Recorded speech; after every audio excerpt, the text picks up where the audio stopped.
Well, good morning everyone, and we're delighted to be here today to help honour Cark Airfield and all who served here.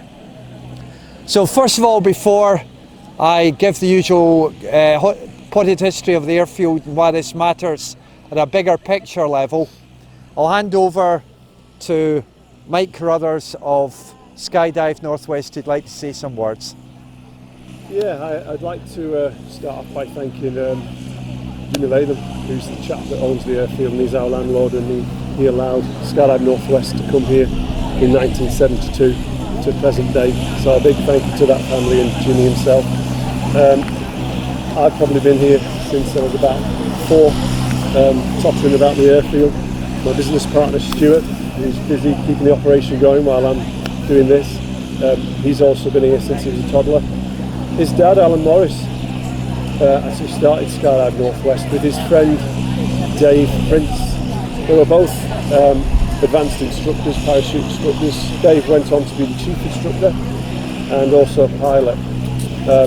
Myself and Stuart took over the business in the late 90s, and when Dave and Alan had the business initially, they just had a little Cessna aircraft, sort of a 3-seater aircraft.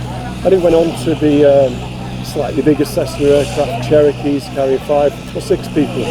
They then went on to get a twin-engine aircraft called an Islander.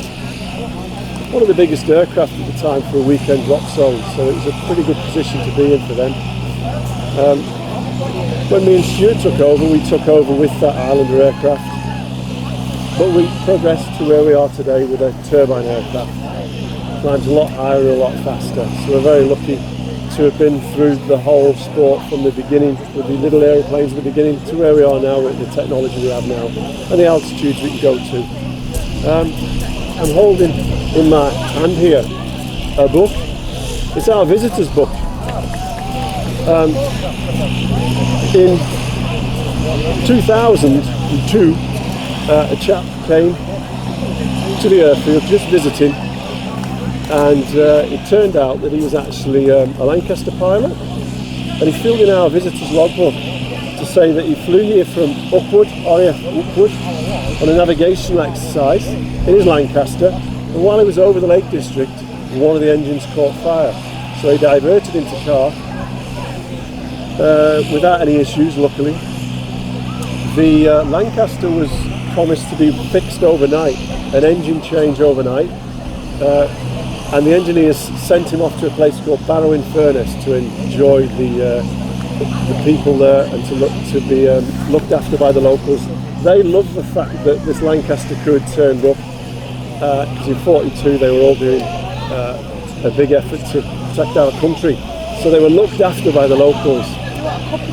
When they got back in the morning, the Lancaster was ready to go. So less than 24 hours they'd actually got this aircraft airworthy again, and off they went and continued. And he explains how he, with difficulty, managed to clear the hills over there behind us, where one of the runways you would take off in that direction. So I actually took him for a fly that day, not in 42, in 2002, in our Islander aircraft. And he shed a tear being in the aircraft after so many years of not being here. We took some pictures together. He went back home to Australia, wrote me a letter, sent me the pictures. So this story is just sort of explaining the history of what's happened here over the years. Although the RAF left in 46, it's gone on with memories like that. 10 years later, I was building that new canteen block over there. Midweek, sat down having a brew, and a car pulled up. There's nobody else here. And a lady and a man got out of the car. They asked if Mike Carruthers was available. I didn't know whether to put my hand up because I didn't know who they were, but I did.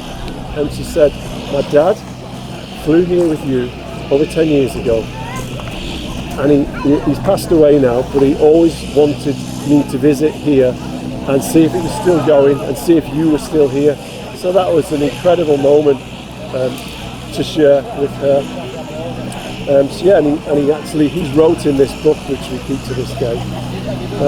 I was so pleased when Kenneth got in touch with us about these memorials, because as a pilot for over 30 years, I do enjoy visiting old airfields that have got some history. I was at East Kirkby a month ago with just Jane the Lancaster, and I saw a memorial similar to this. So to now be involved in it, and what the work Kenneth's doing and the rest of you, is absolutely fantastic. And now Cark has got this huge granite stone, and anyone that visits will look at it and maybe ask some questions, and then I might be able to fill in some of the spaces for them. So I hope we stay here for a lot longer. I know this will be long after I've gone. Yeah, up and on for Skydive Northwest and Cark Airfield. Okay, Kenneth. Okay, thanks very much, Mike. That was a really great speech. Excellent. Right, okay, I'll give the usual quick history of Cark. Although, as we should nearly have called it, Flukeborough. And this actually dates back to World War I. It was an airfield that was planned to be built and partly was so, but never actually opened. What essentially happened was that Flukeborough, as it was due to be called, the site involved where we're standing right now, and it covered a very large area going also to the west across the road. It was intended as an airship construction station. Yeah. And Vickers Limited, that operated the airship station at Barrow, that was based in Walney Island, which is now gone. It found Barrow somewhat limited, and they needed a greater area, and it was also thought to be somewhat vulnerable, not helped by the fact that a U-boat actually shelled that airfield fairly on in World War I. So the land for what should have been the airship station here was selected in 1916, and construction work got going by the following year. But the big problem was with the airship shed that was due to be established, which, had it been built, would have been the biggest airship shed ever in Britain, bigger than, say, Cardington, for example. The problem there was the availability and the cost of steel. So although construction work had started on the shed, work had to be abandoned in September 1917. There were also some issues with the land. So the airfield never actually opened, but it is still tangible today because of Ravenstown, the suburb of Flukeborough, where about half the houses planned to be built were actually constructed. And the visual giveaway of sorts is that if you see the roadways there today, they are named after famous World War I battles like the Somme and Jutland. So this is all part of how our airfields, in this case not even opened, are still very relevant today. Anyhow, as regards Cark Airfield itself, now we'll never know for certain, but it may well be the case that perhaps planners from years before remembered Flukeborough, and they thought, well, this could be a good idea for a World War II airfield.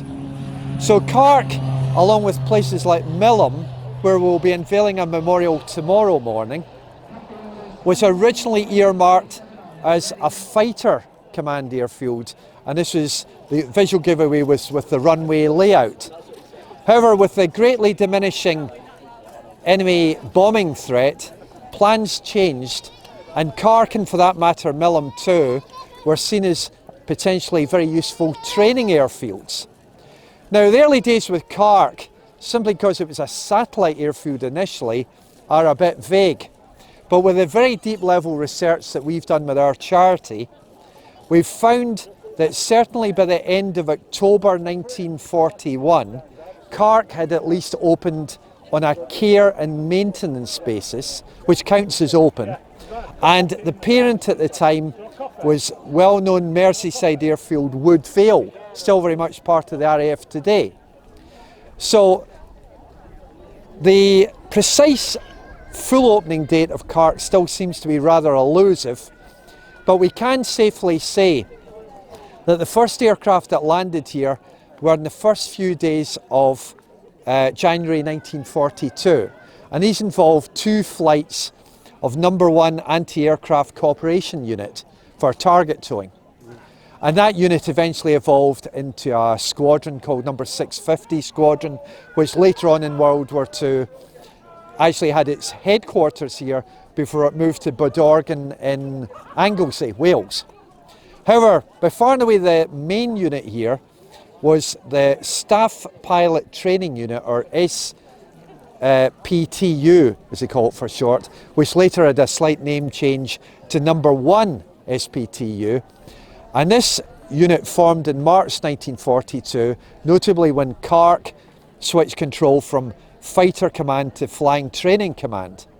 So this unit formed at the same time.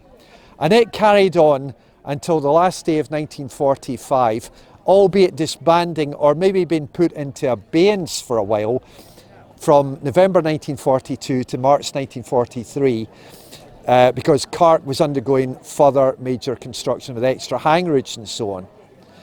So this was a somewhat more specialised unit, but although it was more understated, it played a very, very big part in the winning of World War II because it trained staff pilots as instructors for eventual use at, for example, observer advanced flying units to do with a group of Flying Training Command. So this was a very, very important unit.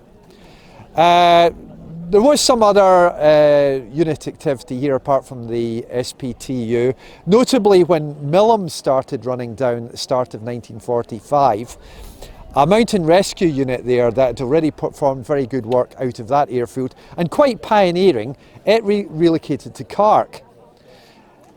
The airfield in one sense sort of began closing down on 31st of December 1945, but it was still under care and maintenance, which, as I said, still counts as open.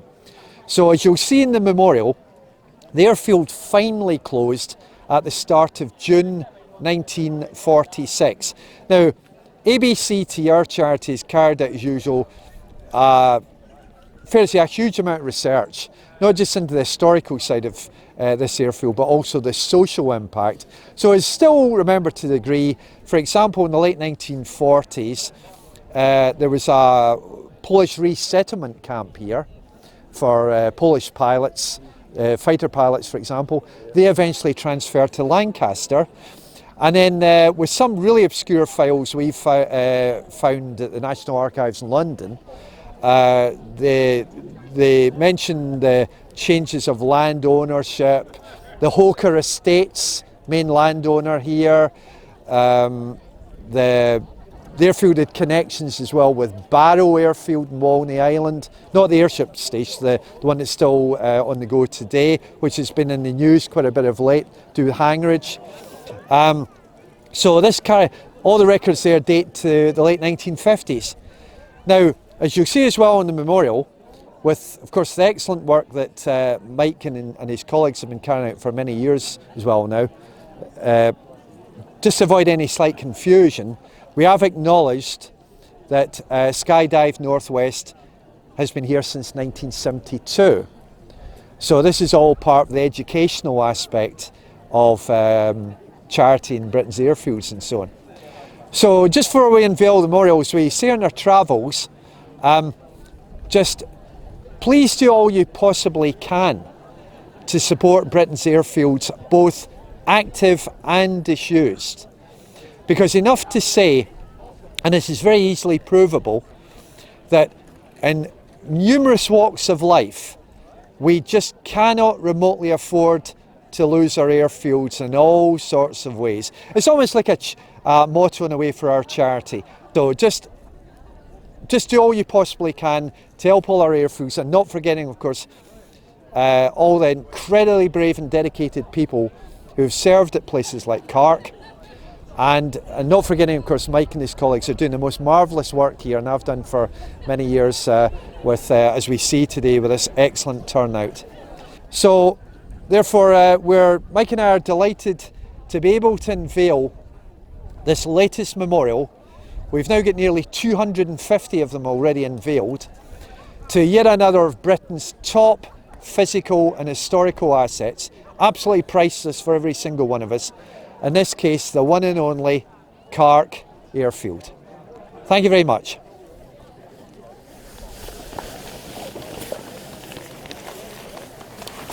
Thanks, mate.